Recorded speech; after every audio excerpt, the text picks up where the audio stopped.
Bonjour tout le monde et bienvenue dans la Forteresse de Solitude. Aujourd'hui, une nouvelle actu comics, un peu aussi en retard, vu qu'elle était dans le même colis que New Gods. Battle Beast de Robert Kirkman, de Ryan Otley, de l'équipe, il va dire originale, de l'équipe qui a fait Invincible, la deuxième équipe, enfin la deuxième équipe, le deuxième dessinateur plutôt. Et c'est beaucoup trop bien. C'est beaucoup trop bien. Alors c'est de la baston, hein. C'est de la baston, c'est de la baston pure et simple. C'est Battle Beast en même temps, c'est sanguinolent, c'est Ryan Otley au dessin en plus, c'est magnifique. Je crois que je vais pas avoir beaucoup de choses à dire à part c'est trop bien, c'est magnifique, c'est sanglant, c'est etc.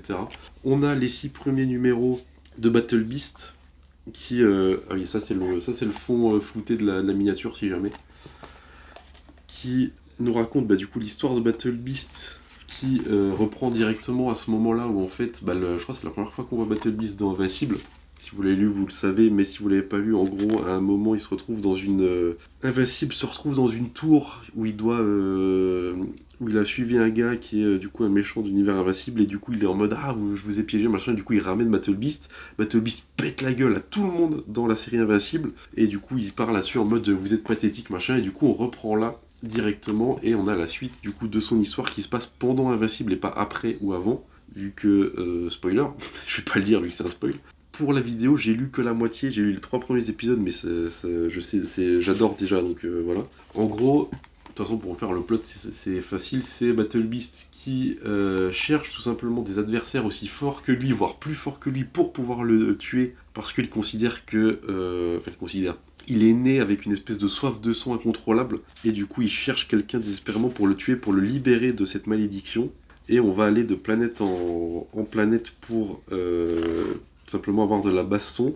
Notamment, il va se friter avec cette créature-là dans le premier épisode, qui va essayer de lui dire « Ah, je t'ai manipulé parce qu'en fait, tu croyais que j'étais emprisonné, mais je suis juste là pour te tuer. » Puis en mode « Je le savais en fait, et je veux juste te buter. » Et je pense que la série, ça va être à peu près tout le temps ça, mais on a quand même un peu de développement avec ce petit alien que Battle Beast va récupérer, qui au début va tout simplement juste le garder pour essayer de le bouffer. Mais en fait, il va lui donner un nouveau corps dans le deuxième épisode.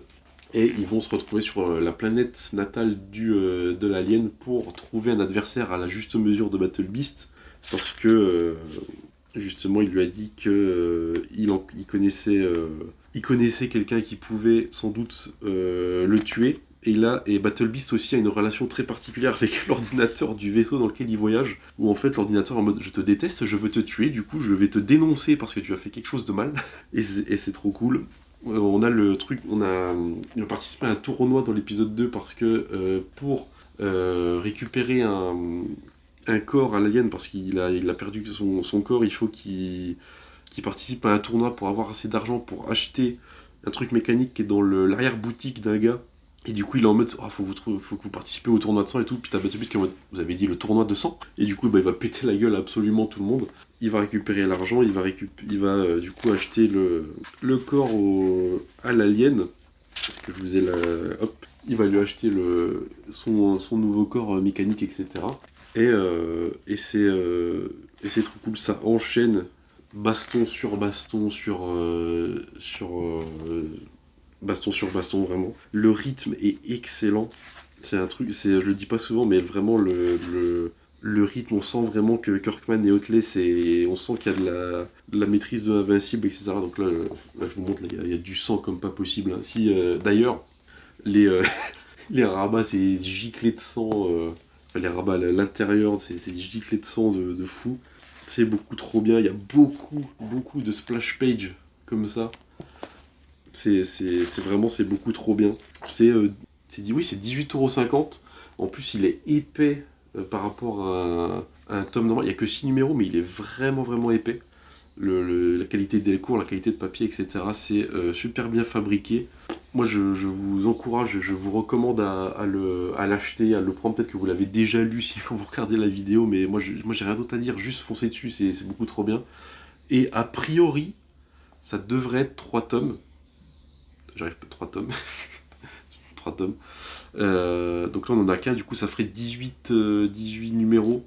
Peut-être plus, on sait pas actuellement à combien ça s'arrêtera, mais je crois que Kirkman avait dit plus ou moins 18, donc 3 numéros. Mais moi, je vous encourage à acheter ça.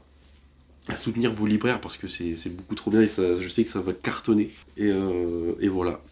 Moi je vous dis à la prochaine pour le tome 2 et n'oubliez jamais de lire sans concession. Ciao.